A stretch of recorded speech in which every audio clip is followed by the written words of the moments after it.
Bon, ben, une émission un peu chargée. Il nous reste moins de 4 minutes. Vous rappelez, dans l'actualité, ce début d'incendie chez Armoire Mathurin à Montmagny.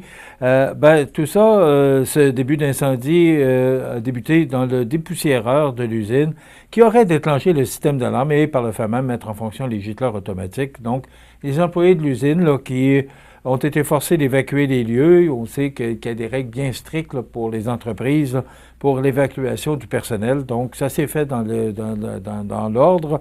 Et ils se sont dirigés vers leur zone de rassemblement située de l'autre côté de la 6e avenue. Les sapeurs qui provenaient des casernes de Montmagny et Cap-Saint-Hyacinthe ont poursuivi l'opération d'extinction, puis ont procédé à la recherche de la propagation et les employés ont pu retrouver leur bureau après ou leur poste de travail. Après tout ça, une trentaine de minutes plus tard. Vous avez sûrement entendu parler des activités chirurgicales qui ont repris ou qui avaient été interrompues depuis le 30 juillet.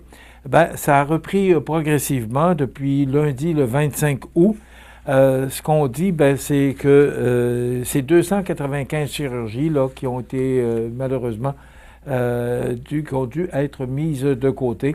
En raison, là, on a vérifié les équipements, puis on n'était pas certain. Alors, on a dirigé ces gens-là, là, parce que là, bien sûr, qu'on a mis plus d'emphase sur les gens, les opérations, tout le monde, les chirurgies, toutes les chirurgies pressent, on le sait, et la liste d'attente au Québec, c'est épouvantable. Là. Mais quand on regarde chez nous, c'est un peu moins pire, mais il ne devrait même pas y avoir de liste d'attente, mais que vous voulez-vous, c'est ça. Alors là, ça reprend progressivement. Et là, ce qu'on dit, c'est qu'une équipe sera d'ailleurs déplacée prochainement à Thetford pour opérer des usagers de Montmagny pour diminuer ces listes d'attente. Donc, ça devrait rentrer dans l'ordre au cours des prochains jours, voire des prochaines semaines. C'est une situation vraiment déplorable et on pense aux gens là, qui attendent depuis des mois et même, j'ai entendu, des années pour une chirurgie et qui attendent encore. Je ne parle pas nécessairement de Montmagny là, parce que, vous savez, puis je vais le dire souvent, on est choyé à Montmagny d'avoir notre hôpital, mais il y a des règles à respecter aussi, même si on est à Montmagny.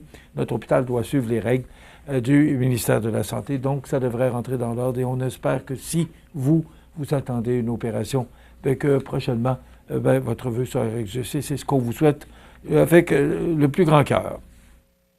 Justement, parlant de l'hôpital, là, c'est la Fondation, avec la tournée des vainqueurs, 75 000 c'était la 14e édition.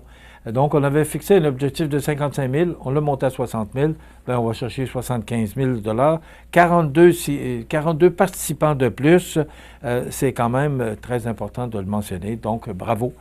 Je vous rappelle que le théâtre Beaumont-Saint-Michel termine en fin de semaine. Là, c'est des supplémentaires qu'on a ajoutés. Donc, jeudi, vendredi et samedi, ce sont les dernières représentations au théâtre Beaumont-Saint-Michel. C'est déjà terminé pour cette émission. Je me rends à Saint-Pamphile. C'est le tournoi de golf de la Chambre de commerce Kamouraska-Lillet.